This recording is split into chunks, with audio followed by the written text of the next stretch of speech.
It's Pancake Day!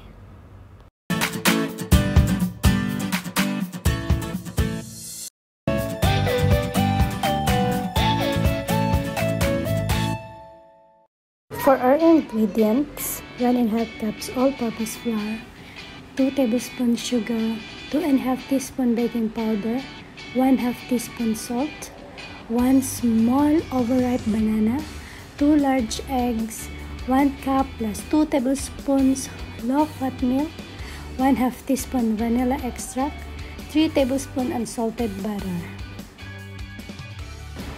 Let us begin by combining the flour, baking powder, sugar, and salt in a bowl.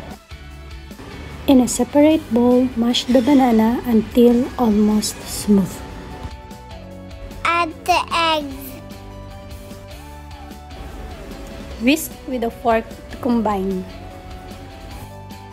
Mix in the milk and vanilla extract. Pour the banana mixture and melted butter in the dry ingredients. Heat the vegetable oil with a pat of butter and a griddle or in a non-stick pan. The butter gives flavor and the vegetable oil prevents the butter from burning.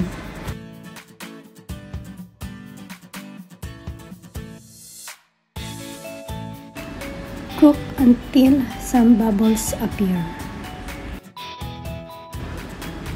Flip the pancakes and cook a few more minutes.